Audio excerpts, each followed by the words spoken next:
Харе Кришна, меня зовут Ананда Гопика. Добро пожаловать на мой кулинарный канал, где мы вместе с вами учимся готовить лучшие блюда индийской кухни. И сегодня мы прикоснемся к целому разделу, очень любимому в Южной Индии. Это раздел с досами. Доса или досай — это такой, можно сказать, зернобобовый блинчик соленый. Иногда делают их сладким, но в целом изначально они соленые. И это очень древнее блюдо. Первоначально, это письменное первое упоминание. Считается, что в тамильской литературе в VI веке нашей эры упоминаются первые досы. И сколько они существовали до этого, конечно же, никто не знает. И эти досы, которые упоминаются, они из риса. То есть цельный рис перемалывается, получается рисовое тесто. Считается, что урат-дал, который сейчас составляет основу вот этих классических дос, добавлен был позже. Первое, что приходит на ум у нас, самое распространенное, самое классическое во всех штатах, которые любят, это та самая доса. Да? Это тамильская доса из штата Тамильнаду. И она делается из замоченного урат-дала, замоченного риса и семян шамбала. Эти злаки замоченные, они потом перемалываются, еще специальные машины используют, чтобы хорошо перемолоть. И потом в тесто ферментируется, то есть он стоит в тепле порядка 10 часов. И только тогда они уже начинают выпекаться. Но существует целый раздел дос, который называется не досай, а дай. Это те досы, которые не ферментируются. То есть процесс их приготовления гораздо быстрее. И сегодня мы приготовим досу из такого раздела, чтобы вам было проще, не пугались от такого процесса. Эта доса очень легко готовить. Я его выбрала по двум причинам. Легко готовить, не нужно ферментировать и не нужно иметь каких-то определенных навыков, чтобы она не будет такой тоненькой. Эта доса такой средней толщины. Это проще приготовить. И второе, это потому что она готовится из зеленого мунг-дала. И в России это известно как фасоль маш, маленький такой зелененький. И вот такой вот маш или зеленый мунгдал как раз и составляет основу теста этого, так сказать, блинчика, этой досы. И называется это блюдо на телугу, называется песарату. И подается оно с имбирным чатни. Чатни, то есть соус, где в составе идет цельный корень имбиря. И мы сегодня приготовим песарату и чатни из имбиря алам пачади.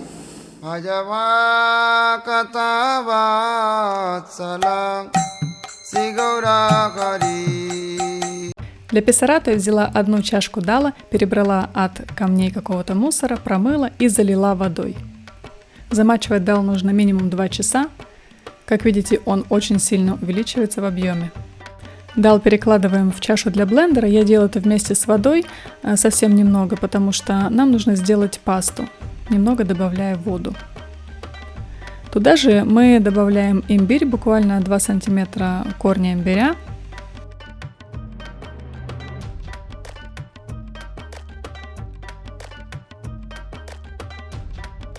И пучок кинзы.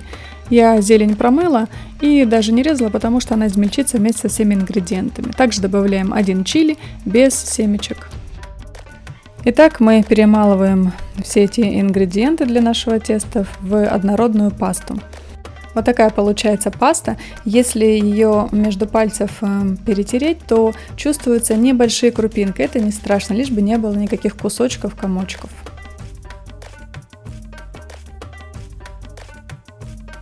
Итак, вот так выглядит наша паста. Я перемолола весь маш.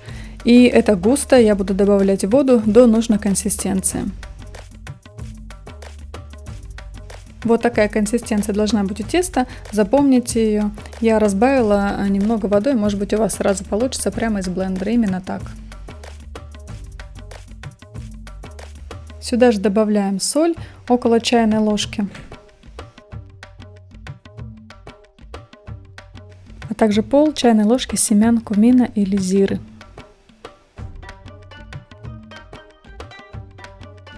И щепотку асафетиды. Все хорошо перемешиваем и готовим наши инструменты для обжаривания дос. Это прежде всего половник, которым мы будем не только брать тесто, но также им мы будем распределять тесто по сковороде таким вот образом. Сковорода нужна широкая, как можно шире и достаточно толстая, чтобы досы не горели. А также лопатка, которой мы будем переворачивать наши досы. Очень важный инструмент – это мокрое полотенце. Мы им будем протирать каждый раз сковородку после того, как снимем с него досу, чтобы она охладилась перед новой досой. Масло я взяла кунжутное, можно взять также ги. Масла здесь идет совсем немного. И самый интересный инструмент – это вот такая ножка от баклажана. Ей очень удобно смазывать сковородку маслом. Также можете взять половинку картофеля. Это удобно тем, что очень-очень тонкий слой наносится, кисточкой вы так не сможете распределить. Вместо половника часто берут вот такую чашечку с плоским дном, для того, чтобы распределять досы по сковородке. Ей же тесто зачерпывают и наливают. И этой же чашечкой дальше распределяют по кругу. То есть вместо половника можно взять такую чашечку. Сковородку мы разогреваем, но не сильно, на среднем огне. И перед тем, как мы наносим на нее досу, мы убавляем огонь. Это очень важно. Досу наносят на теплую, не горячую сковородку. Первый раз я смазываю маслом очень-очень тоненько. В дальнейшем я иногда маслом даже мазать не буду. Итак, тесто наливаем в центр сковородки и аккуратненько, распределяя давление, вот таким образом распределяем тесто по всей сковородке. В этот момент важно прибавить огонь. Как только края подсохнут, мы смазываем их маслом. То есть мы печем досу на сильном огне. Как только сверху вы увидите, что она пропеклась, стала сухой, мы ее будем переворачивать. Перед этим я смазываю немного маслом, но также досу можно не переворачивать, а печь только с одной стороны. Когда доса готова, мы убавляем на минимум наш огонь и снова будем готовить поверхность ко второй досе. Для этого мы мокрым полотенцем протираем сковородку, сняв ее с огня. Таким образом она охлаждается. И продолжаем процесс. Наливаем тесто, распределяем, прибавляем огонь, не забываем прибавлять. Когда края подсохнут, смазываем маслом. Когда просохнет вся доса, переворачиваем, смазав маслом перед этим.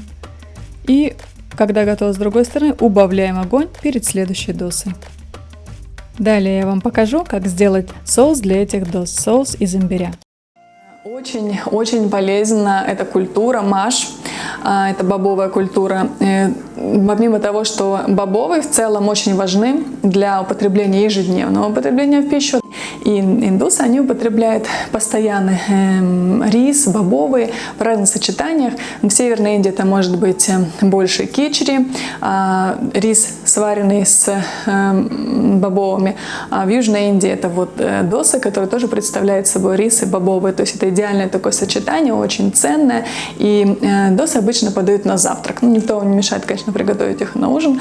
И это неправда, что зернобобовый нельзя на завтрак и на ужин. Чем еще хорош этот маш? Тем, что он очень легкий для пищеварения, для переваривания. И если даже у вас не перевариваются такие тяжелые бобы, как фасоль или горох, вот этот желтый, да, русский, то маш, он очень легкий. И здесь у нас он идет, будет со специями определенными для переваривания.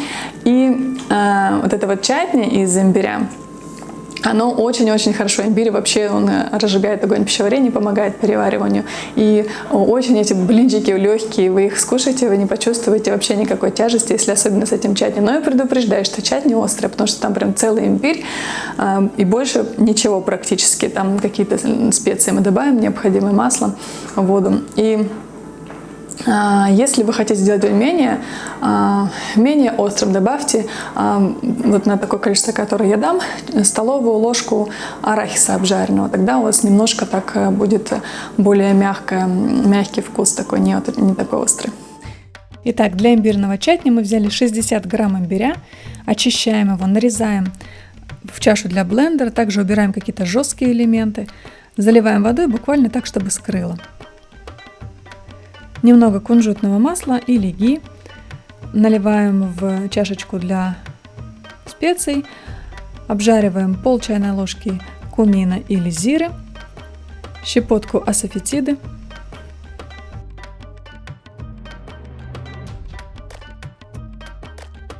как только кумин хорошо обжарится, поменяет цвет, выливаем эту масалу в чашу для блендера. Также здесь нам понадобится тамаринд. Иногда тамаринд можно заменять йогуртом или лимоном, так как тамаринд добавляется для кислинки, ну, конечно же, вкус у него свой немного есть. И мы будем промывать тамаринд в теплой воде. Если у вас тамаринд сухой, то нужно будет его перед этим на полчаса замочить в теплой воде, даже горячей. И мы промываем так, чтобы мякоть отделилась от всех твердых элементов. Вот наша тамариндовая жидкость. Мы ее сейчас процедим в эту же чашу. Также мы должны посолить чатни, добавляем буквально четверть чайной ложки соли. Также нужно добавить подсластитель для того, чтобы нейтрализовать кислоту тамаринда. Я добавлю гур. Вы можете добавить сахар.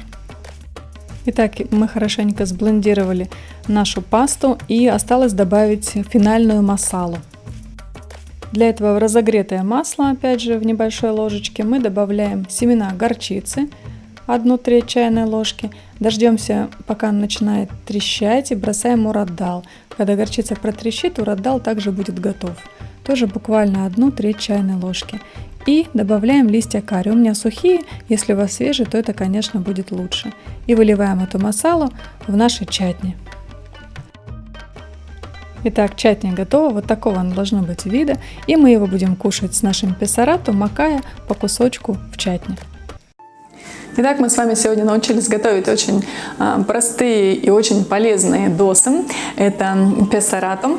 И я надеюсь, что вам это очень понравится блюдо. Может быть, в будущем приготовим еще различные виды дос. На самом деле их существует просто сотни. И еще каждая семья, каждый рецепт готовит по-своему, традиционно, да, как у них принято. А мы увидимся с вами в новом видео. Харе Кришна!